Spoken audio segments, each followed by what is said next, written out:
All right, well, we have our matchup, folks. We've got our round one matchup after tonight. And as I'm recording, it is Wednesday, April 17th, the night of.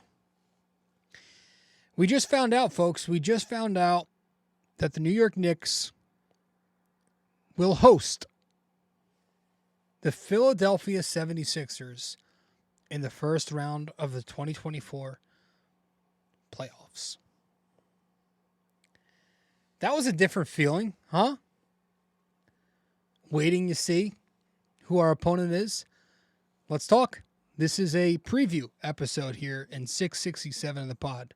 Don't know how long it'll be, but it'll be a bit of a preview. We'll give our thoughts, what I like, don't like, excited about, concerned about, all that in episode 667, Knicks Sixers. Let's go. Welcome to the podcast. I'm your host, RJ Carbone. You are listening to BD4, where there's no better way to get your Yankees and Knicks analysis. We also do MMA.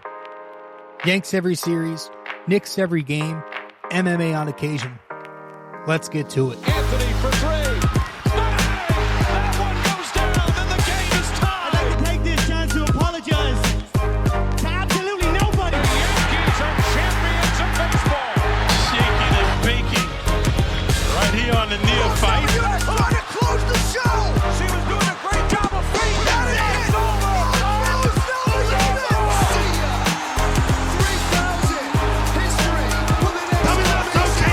Don't you regret not coming to the Knicks? Don't you regret not coming to the Knicks?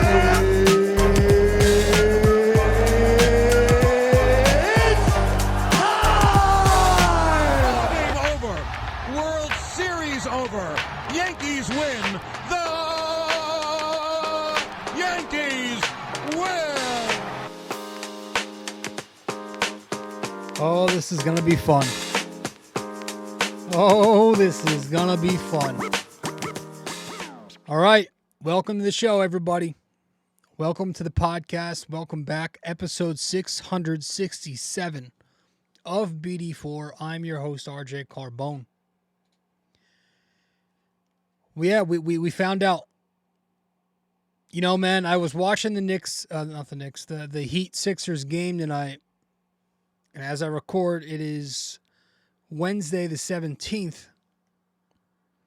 Technically, it's now past midnight. It's Thursday the 18th, which is when this should be out. I was kind of rooting for Miami. I wanted to wrap up that story. You know, wanted to get revenge, and I just don't think Miami's a very good team. I don't respect them. I think they're a bad basketball team who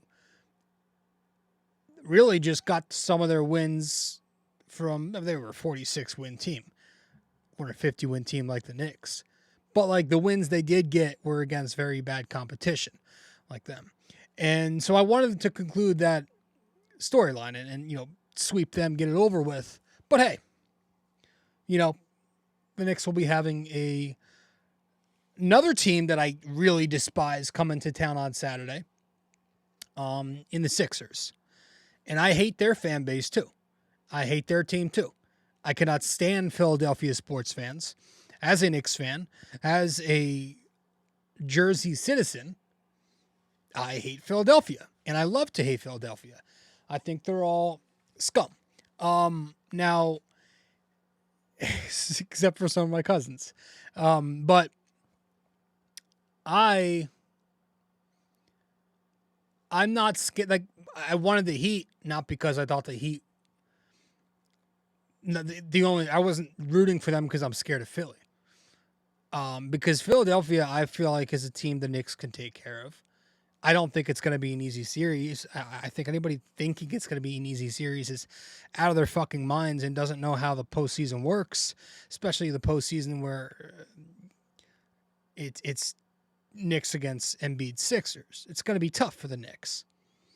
But I must say, Joel Embiid coming back from this meniscus injury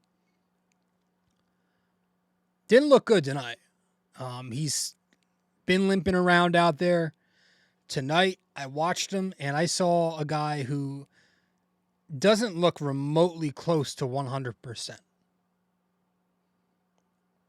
The fact that he looked worse tonight than he had in any other game prior tells me that maybe these two days off, Thursday, Friday, aren't really going to improve much.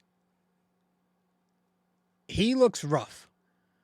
And he's a player, like the body language out there, you know he's not 100%. The way he's just like slow walking up and down the court.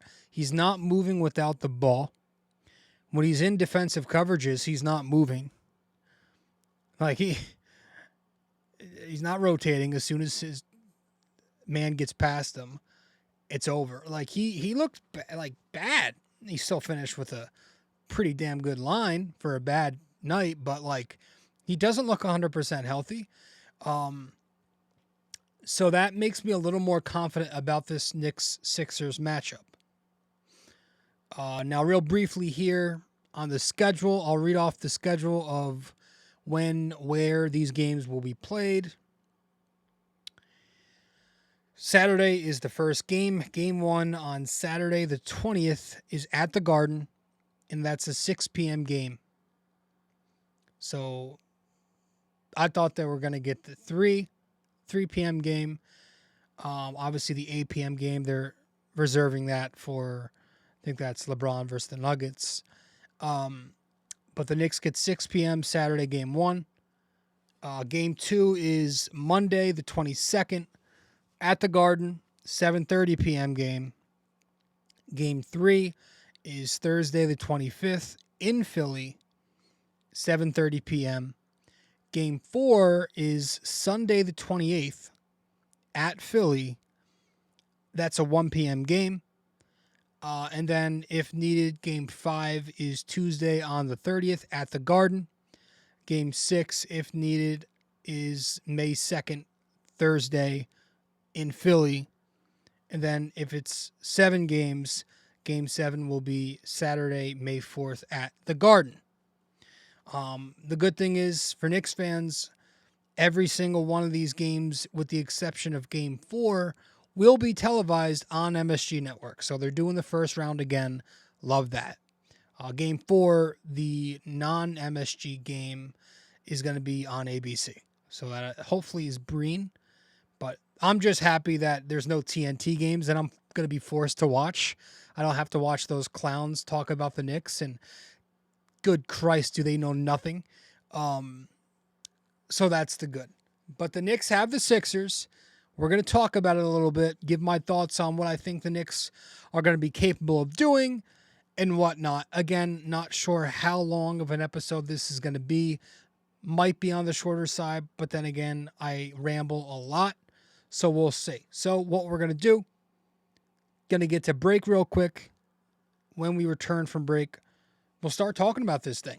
We'll start breaking down a little bit, and this is exciting.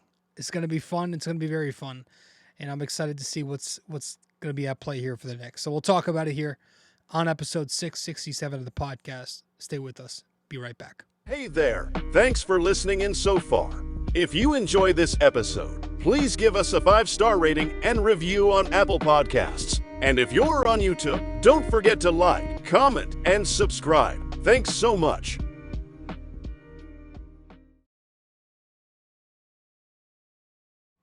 Okay, welcome back to the show. Episode 667 of BD4, doing a little Knicks Sixers playoff preview. Man, so like I said, Embiid doesn't look right. Obviously, when he is right, he has the upside to be the best player in basketball.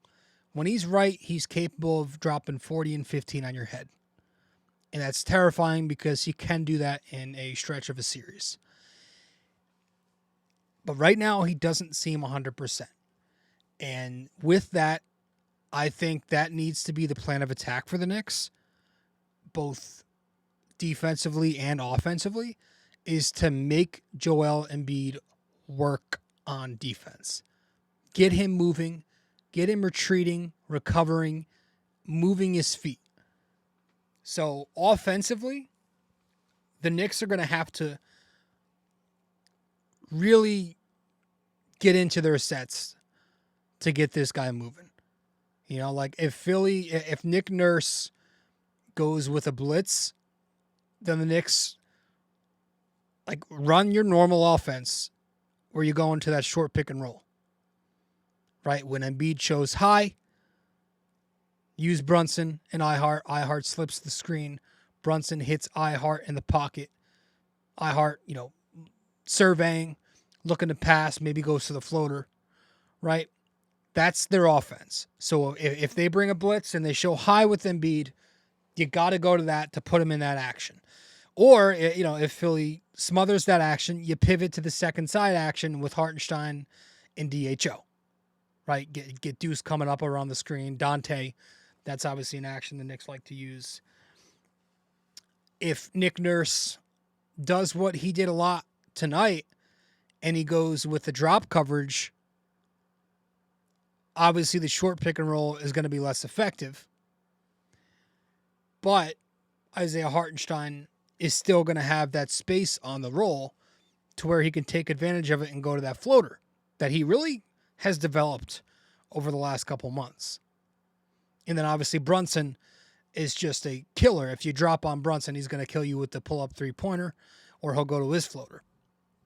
But yeah, like if Embiid is anything like he was tonight against Miami, where he was in a deep drop and just very immobile, not able to move very much at all, that's a huge win for the Knicks in any kind of coverage. And if they drop, you could still go to Hartenstein on the second side again off the initial action. This way you're forcing Embiid to move laterally and defend multiple actions. Right? He's going to have to defend the initial Brunson iHeart pick and roll, and then he's going to have to defend the counter set on the second side. So it's all about keeping this guy active and making sure he's never comfortable and never set. Now, Nick Nurse is not Doc Rivers. Nick Nurse is an excellent coach. He's a very smart coach. I'm sure he's going to make adjustments that if the Knicks start exploiting Embiid, he'll try to keep Embiid out of the action, right? Maybe he'll put Embiid on a Josh Hart, right? Which is a win for Philly because Josh Hart is a non-threat and Josh Hart can be hesitant to make decisions in space. We know this. We've been talking about this all year. So if maybe he does that, the Knicks start exploiting Joel, and then Nurse goes, all right, let's take him off and let's hide him on Josh Hart. And let's just put Tobias on Isaiah Hartenstein. Right? This way we can maybe bait the Knicks into feeding Isaiah Hartenstein on the post in a mismatch. And that's not Isaiah Hartenstein's game. But I think it's a win for the Knicks if you can still, like the Knicks, like even if you put Joel on Josh Hart, the Knicks like going to those guard-to-guard screens. They're going to call Josh Hart into the action to get Embiid up, right? And if Philly decides, all right, let's switch it, let's take Tobias off of Hartenstein on the pick and roll, he'll switch on to Brunson. I see that as a matchup advantage for the Knicks. Yes, Brunson has struggled with his efficiency in isolation this year. When you put bigger, longer wings on him, he has a tough time getting to his spots. We've seen that a lot this year. Most recently with Nick Claxton in the last two times the Knicks played the Nets. But like if the switch defender is Tobias Harris, who's not Nick Claxton, I'm living with that. I'm fine with that quote unquote mismatch. I think the key is Isaiah Hartenstein's health and how long is that minutes limit going to be effective in the playoffs? Because keeping iHeart on the floor is going to be important to maintain spacing. Because off the pick and roll, you can use iHeart to still shift into space when he's off the ball. he's able to keep the defense moving and clear out the lanes. Whereas if Mitchell Robinson's on the floor, he's going to be in the dunker spot waiting for the offensive boards. So that's less space for Brunson coming off the action, and it's going to be more difficult for him once he gets into the lane. Now, the good thing is that do the Sixers bring Embiid onto a Josh Hart, or if they just try to take him off the action and they hide him somewhere on the back line, that means he's going to be somewhat out of the paint, and the Knicks will have the offensive rebounding advantage. Right? But it's going to be a lot of, there's not going to be one coverage. There's not going to be just like one single thing the Knicks are going to have to try and exploit, because Nick Nurse is a very innovative, very creative head coach. He's a very good defensive coach where he has his team play very physical. They are going to be reckless at times because, especially now with the new officiating, like Nick Nurse mixes it up. He's going to throw zone. He's going to put the Sixers in a zone. And the purpose of that, the Heat were zoning Miami tonight, Philly tonight, to take that empty side pick and roll away. So the purpose of the zone, might be to neutralize and eliminate those two-man actions between Brunson and Hartenstein. Right? Again, the Knicks can counter that by getting the ball to the second side, using baseline cuts, using iHeart to flash middle to the nail, using screens, using a ton of They got cutters. They've got Dante DiVincenzo. They've got OG Anunoby. Josh Hart likes to cut behind the defense. Those guys on those back cuts, those 45 cuts, they cut a lot. And they don't cut just to score, but they cut to create space and spread the floor out. So the Knicks, I feel like they're in a good spot offensively. But it's not going to be easy because Nick Nurse likes to mix it up. He likes to go to multiple junk defenses, right? Box in one, maybe a diamond in one, maybe a triangle in two if both Dante and Brunson are hot. Bottom line, he's going to vary coverages. He's going to show you different looks. The Sixers are going to use their length, right? They're going to go big in certain lineups if they need to. They might throw Oubre on Brunson to start the game, right? Batum could be on him at any point. And in the Knicks, I think Buddy Hield does he start for them? I know he's important to their team. That's a matchup I would like to see the Knicks try and hunt that Buddy Hield switch, because every time the Knicks play the Sixers, you're seeing Brunson look for that switch. That's a matchup advantage I would love the Knicks to try and hunt, try and exploit. And that's how they're going to have to create offense, right? So I'm excited. It's not going to be easy. I'm excited because I think the Knicks have what it takes to put up points. I think this offense is going to be a lot better than what it was last year in the postseason. Even though you don't have Julius, I really just commend Tom Thibodeau for making such a seamless pivot to a new offense just like that. It's become this free-flowing 5-out offense where you can go and run it through Isaiah Hartenstein, whether it's using him off the short roll or using him as a hub at the top of the key, hitting back cutters, blind pig actions, zoom actions, Chicago actions, DHO. The Knicks can vary it up a lot, and I think that's going to be beneficial for them. So those are my thoughts on how to attack a hobbled Joel Embiid when he's in defense. I want to get to some other thoughts, including how this rotation might look when we return from our second break here on the podcast. Stay with us. We'll be back in a few seconds. You can follow us on social media as well. On Instagram, we're at BD4Pod and at Rob J. Carbone. On X, we're at BD4Pod and at RJCBD4. And on Facebook, we're BD4.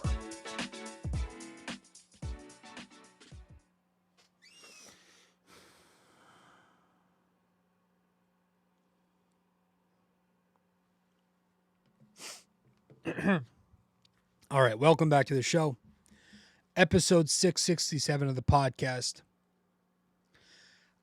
I think we found out, we have a good idea of what this rotation is going to be. It's going to be a short rotation. Thibs runs a short rotation. It's probably going to be an 8-man, maybe more of a 7.5-man rotation, right? Where your first unit is going to consist of the usual. It's going to be Brunson, DiVincenzo, Hart, Anunoby, Hartenstein. And then your second unit is going to consist of McBride as your 6th man, Robinson as the backup 5, and then Bogdanovich as the 8. And then I would say 3 starters are probably going to be on the floor at all times. The Knicks are going to run their starters out there. There's going to be a lot of Brunson. There's going to be obviously a lot of Josh Hart. There's going to be a lot of OG Anunoby. Right? Those guys are going to be on the floor a fuck ton.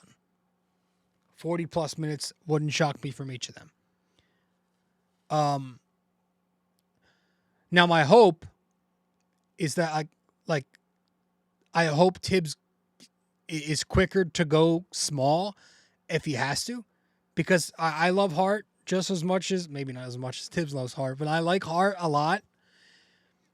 I just hope that Tom Thibodeau doesn't only focus on the positives that Hart brings, but remembers the flaws that certain Josh Hart lineups can also bring. Like, remember that Miami Heat series from the second round last year, right? If Josh Hart is out there and the Sixers are ignoring him, and they will, and he's not making quick decisions when they're helping off him, when he's in open space and he's not quick, to make a decision, whether it's being hesitant to shoot or hesitant to pivot to DHO when he's open in space, whatever it is, if he's not quick to attack the space, attack the closeout, you got to get him off the floor. Get him off the floor and get McBride in the game, who can, expand the half court, shoot in space, and he can also defend Maxey, right? So I think it's going to be important for Thibs to realize when he should be going small. I really, really, really hope it does stay at 8, and that we don't get those Hart, Precious, enter big man here lineups. I think Precious is probably going to be the odd man out, right? He'll probably be a DNP. He might see situational minutes, right? The only way I can see Precious Achiuwa playing in this series is if he's at the 5, and if, Mitchell Robinson or Isaiah Hartenstein is biting. And they get into foul trouble on Joel Embiid, who obviously lives at the fucking free throw line, and he flops and he gets everything he wants. He's a foul hunter. And those guys are in foul trouble, then yes, you're probably going to see Precious Achiuwa get some minutes at 5. Or maybe Mitchell Robinson's not quite right still, right? Because he hasn't looked great and he's ineffective and you need something else. So you go to Precious, right? And that's where he brings value. At the 5, he's best value there, but only when they're switching, right? When Precious is at the 5, it's a size disadvantage, but it works when the Knicks are in a switch because he's a good switch defender. He can go and switch onto Maxey on those pick and rolls, right? He could probably hold his own for a few minutes, to be honest, on Joel Embiid. Because he does a good job himself of avoiding fouls and keeping his hands straight up. But I just hope they don't play him at the 4. I hope the Knicks don't, Tom Thibodeau should realize that, there's no need for that. You don't need to worry about Tobias Harris's size versus the Knicks guards. Not enough to be able to throw Precious at 4 and just decimate your spacing. So I think it's going to be Bojan as your 7.5 man, as your 8th man. And, hey, Bojan's going to play a big role. Especially when Jalen goes to the bench. That's where Bojan has shined the last couple of weeks, right? the Knicks have been able to open up offense for Bojan Bogdanovic, where he's coming off staggers and he's ghost screening into a pick and pop, or he's running those empty side actions. I think he'll help this team, man. 3-point snipers have the most value of any kind of player in a playoff series. There is lethal upside there, especially if the 76ers are playing in a deep drop like they were tonight. He's just going to kill it with that 3-pointer. Go to that pick and pop. And then you can still run those Brunson-Bojan lineups that the Knicks flashed a little bit towards the end. That they produced some very good offense together. I liked what I saw in some of those lineups. Right? So they can stagger that. It's efficient offense. Maybe you go Brunson, McBride, Bojan, OG, and a big. Maybe you go small. Does Thibs go small? Does he go Brunson, McBride, Hart, Bojan, OG at center? Does he go super small where he has Dante at the 2 or 3, but then you lose some defense, right? But I think going small could be beneficial against the Sixers if Embiid is still a little compromised with his health, because you can make him move around and chase and have to help and recover. The scary thing for the Knicks when Bojan's out there is they have to try to hide him. They're going to have to play him in certain lineups with Anunoby, McBride, and then maybe you have to play him with the center, Mitch or Ihart, right? Because it's going to happen. There are going to be times where Bojan's on the floor, whether he plays a ton or not, where Philly is going to hunt him. They're going to hunt him in a switch with Tyrese. And if he's playing with Brunson, those are two guys that the Sixers are going to hunt in a mismatch for a switch. So I still think he's going to play a big role. He's going to get the short end of the stick. He's going to be the 8th man, the 7.5 man, I call it. But yeah, I think that's interesting. I want to talk a little bit about the Knicks defense when we return from our break here in episode 667 of the podcast. So stay with us. We'll be right back and we'll start talking defense. If you're interested in our website, just go to www.bd4blog.com. You can subscribe to our blog on there right on the front page. Just like on the podcast, we cover Yankees, Knicks, and MMA. Also on our website are the links to the different platforms for the podcast. Thanks so much.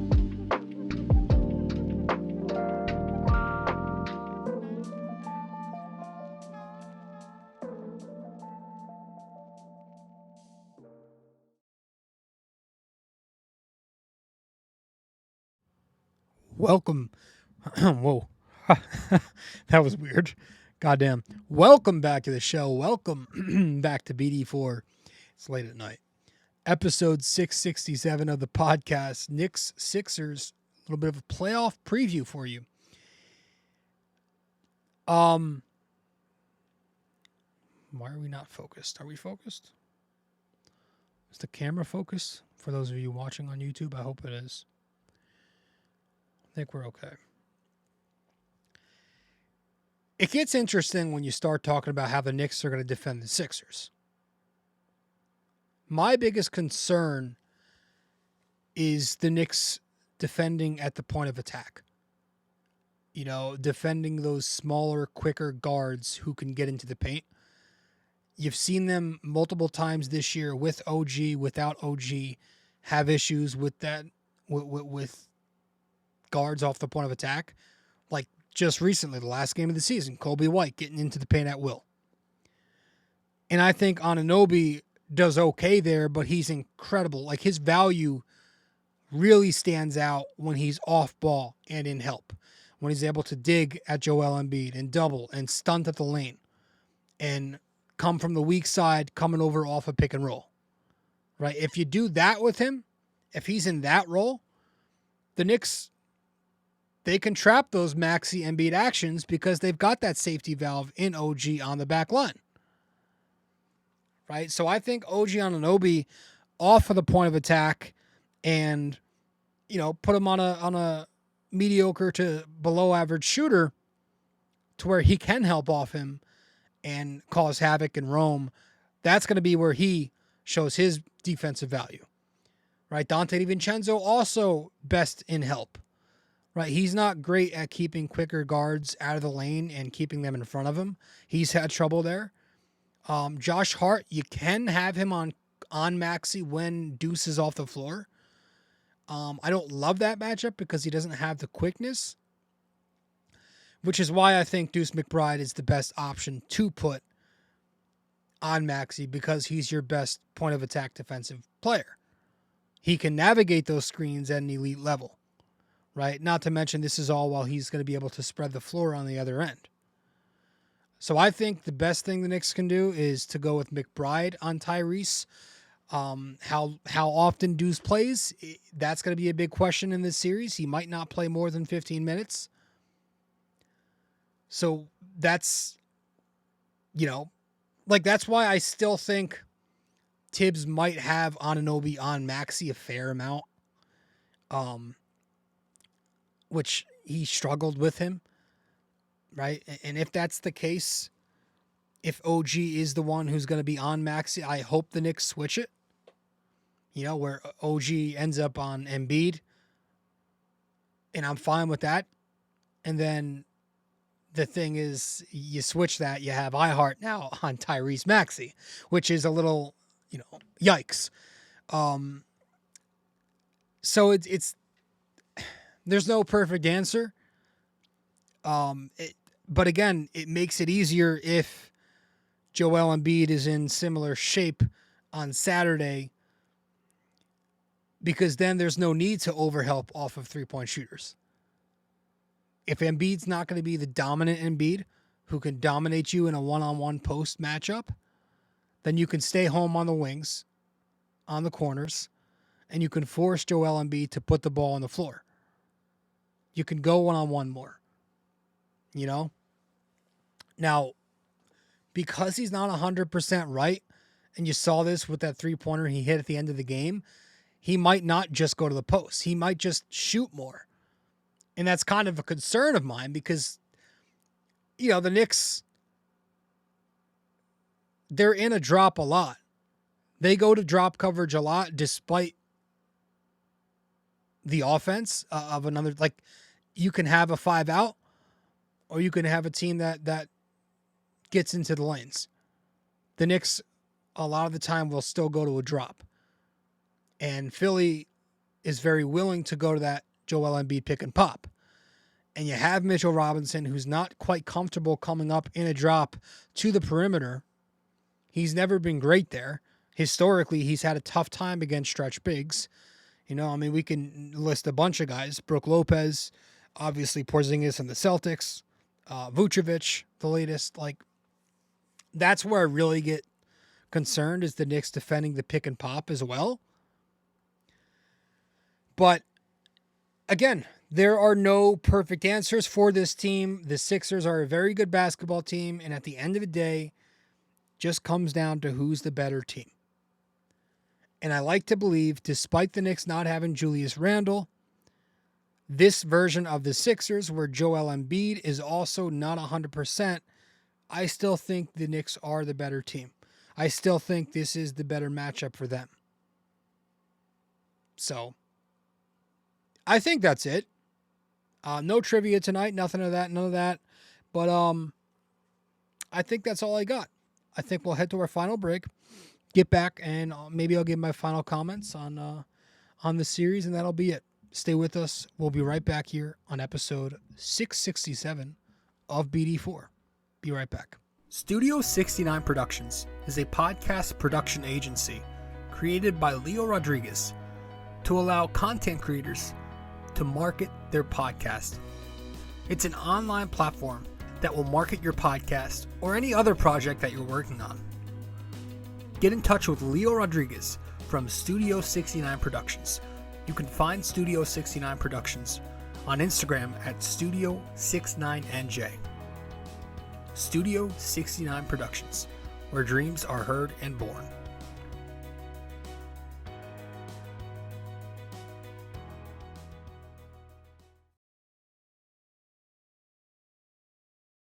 Thanks for listening to BD4, where there is no better way to get your Yankees and Knicks analysis. We also do MMA, Yanks every series, Knicks every game, and MMA on occasion.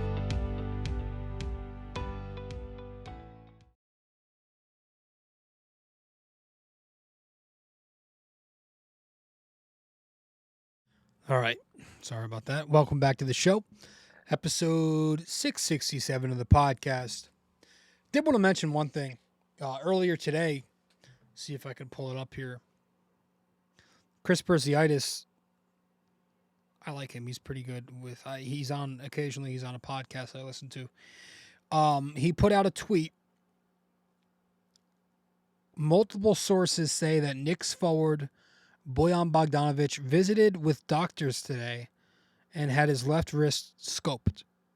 Per team reports, Bojan has been dealing with a sprained wrist for weeks. That's not lovely. Couple hours later,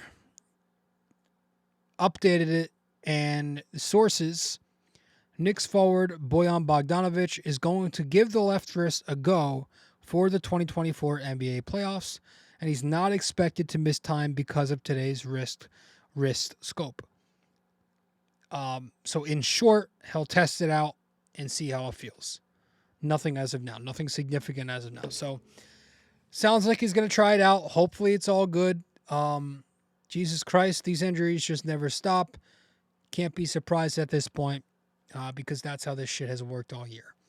Hopefully he's okay because, again, he's important because if Bojan's a no-go, that means you're going to have to play Precious and then run three bigs in your rotation, and that is just not what I want to see. Not those power forward lineups with Precious. But, fuck. We'll see what happens. I appreciate you all tuning in. I'm excited, though. Knicks Sixers, Saturday at the Garden. It's going to be electric. Fuck the city of Philadelphia. They're frauds. They try too hard to be like New York. They are not New York. I wish I could be at the Garden, man. I wish I was going to be there. I'm going to be at the Yankee game on Sunday, so it was a good thing that they got their win today. Hopefully they get hot again.